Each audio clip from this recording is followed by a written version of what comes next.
Megan, I've just read your blog about Thomas Paine and gun control, and I like your ideas very much. I think you've done a very good job discussing Paine and his ideologies, and then the whole issue of gun control. You've done a very fine job with that.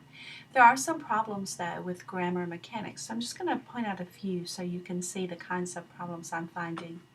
In this sentence, in the past couple of years, we seem to be hearing more and more about these violent crimes taking place. In the past couple of years is an introductory phrase, so you need a comma after years before the main subject of the sentence, which is we. In this one, in Aurora, Colorado, a man stormed into a theater. Aurora is a city and Colorado is a state. You always put a comma between a city and a state, so you need a comma here.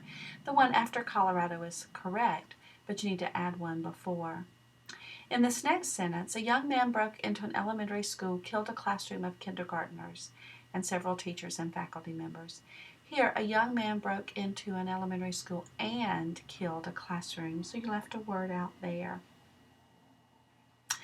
Going on down to this next paragraph, so, comma, what exactly is misspelled here is gun control.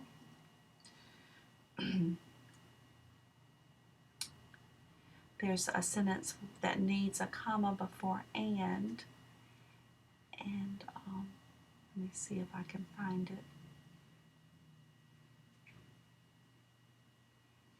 I'm sorry, at the moment I can't see it. I wrote it in my notes, but look very carefully at the places.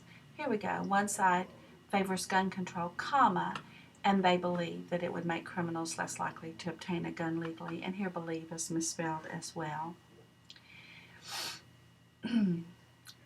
Looking on down, you have amendment misspelled here. Amendment has one M rather than two.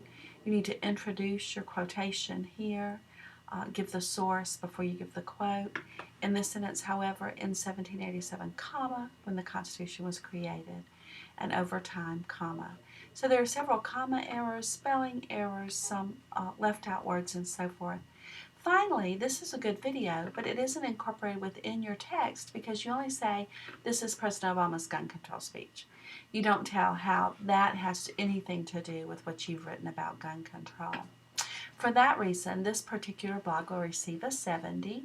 It has some good ideas, but several grammatical and mechanical errors and the misplacement of the video, which causes it not to really add to the blog.